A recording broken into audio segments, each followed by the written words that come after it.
Jika kalian suka permainan catur yang dingin dan membosankan, mungkin channel ini tidak cocok untuk kalian. Selamat datang kembali sahabat-sahabat penggemar catur di channel Wong Catur. Channel khusus partai catur brutal yang penuh kejutan dan pengorbanan perwira spektakuler. Semoga sahabat-sahabat semua sehat selalu. Kali ini kami menemukan sebuah partai istimewa dari ajang 25th Western Championship di Amerika Serikat tahun 1924, yaitu antara Carlos Torre Repeto melawan Newell Williams Banks. Carlos Torre Repeto adalah orang Meksiko pertama yang berhasil meraih gelar Grandmaster, dan Newell Williams Banks adalah pecatur papan atas Amerika. Seperti video-video kami yang lain, kita akan melihat rangkaian langkah yang begitu indah, penuh kejutan, perhitungan rumit yang sulit dijangkau pecatur biasa, pengorbanan perwira spektakuler, serta akan membuat kita berdecak kagum. Jadi ikuti sampai selesai, siapkan fokus, dan mari kita mulai. Carlos Torre Repeto memegang buah putih dan Newell Williams Banks memegang hitam.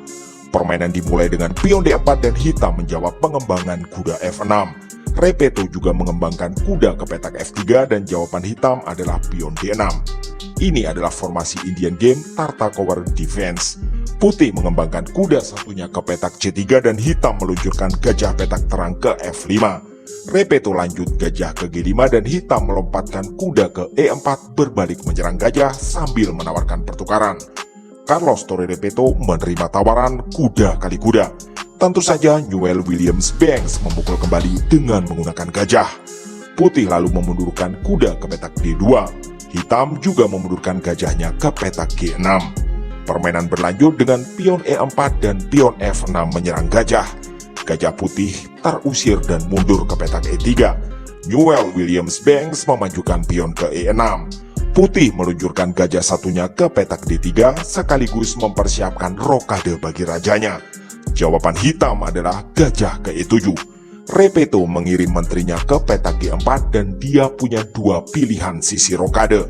Menteri hitam maju ke D7. Di langkah ke-11, Carlos Torre Repeto melakukan rokade dan dia memilih sayap raja. Hitam pion E5 menantang pertukaran di area pusat, sambil membuka kemungkinan pertukaran menteri. Carlos Torre Repeto menolak dan memundurkan menterinya ke petak G3. Newell Williams Banks mengambil jawaban pion kali pion D4 dan pion tersebut dipukul kembali oleh gajah putih. Hitam kuda C6 memberi tekanan pada gajah, dan Repeto memundurkan gajahnya ke petak C3. Hitam memilih rokade di sayap berseberangan, yaitu sayap menteri, dan ini artinya permainan ini menjanjikan ketegangan yang saling serang. Putih mulai menggempur sayap menteri dengan dorongan pion B4. Jawaban hitam adalah menggeser benteng D ke F8. Putih terus memajukan pion ke B5 menyerang kuda dengan kawalan dari gajah petak terang. Kuda hitam mundur ke D8. Carlos Torre Repeto berusaha mengeksploitasi kekosongan di sayap menteri dengan menggeser menteri ke E3, mengarahkan bidikan pada pion A7. Hitam menutup jalur diagonal tersebut dengan dorongan pion B6. Putih terus menggempur dengan pion A4. Hitam menjawab dengan menteri maju ke petak G4. Repeto melanjutkan rencana pion maju ke A5 menantang pertukaran. Banks mengabaikan dan memilih melompatkan kuda ke petak E6. Putih pion kali pion B6 dan tentu saja dengan terbukanya pertahanan hitam, maka putih unggul walau belumlah terlalu signifikan. Newell Williams Banks memberi jawaban terbaik, yaitu memukul kembali dengan pion A. Dan ini artinya hitam memutuskan untuk tidak lagi membangun pertahanan di sayap tersebut. Putih melanjutkan serangan dengan gajah ke C4 memberi tekanan pada kuda. Kuda hitam lompat ke F4, tentu saja dengan menebar ancaman skakmat di pion G2. Oke, kita tahan sejenak karena kita sepertinya harus menahan nafas dan mengencangkan sabuk pengaman sambil bersiap untuk geleng-geleng kepala. Ada langkah unik yang disarankan engine bagi putih agar semakin unggul, dan memang langkah itulah yang akan diambil oleh Carlos Torre Repeto. Dan langkah itu adalah menteri kali kuda. Ya, sang master catur Meksiko memutuskan untuk mengorbankan perwira termewahnya. Apa tujuan pengorbanan gila ini? Mari kita lanjutkan untuk mendapatkan jawabannya. Hitam menerima pengorbanan menteri kali menteri. Yang jelas, Menteri Hitam menjadi teralihkan dari jalur diagonal ini. Carlos Torre Repeto melanjutkan tarian maut para perwiranya dengan gajah E6 skak. Tentu saja, jika hitam salah langkah dengan raja ke D8, maka akan terjadi skakmat dengan benteng A8. Di level pecatur papan atas, tentu agak mustahil hal itu terjadi. Di partai aslinya, Newell Williams Banks memilih jawaban raja ke B7. Tentu saja sekaligus mengawal petak A7 dan A8 dari pendudukan benteng milik putih.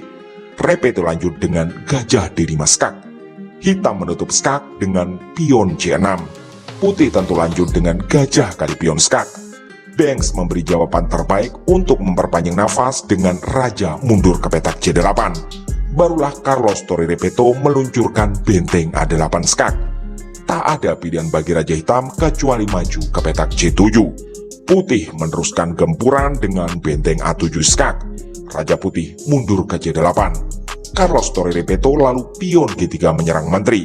Menteri hitam bergeser ke G4. Putih kemudian menambah armada serang dengan menumpuk benteng satunya ke petak A1. Raja hitam bergeser ke D8. Putih memberi lanjutan terbaik yaitu gajah D4 menyerang pion. Dan setelah langkah ke-30 tersebut, hitam alias Newell Williams Banks memutuskan untuk menyerah. Rasanya kita semua sepakat bahwa pertahanan hitam sudah sangat tertekan. Tapi tak ada salahnya kita bahas detail kemungkinan langkah jika permainan dilanjutkan.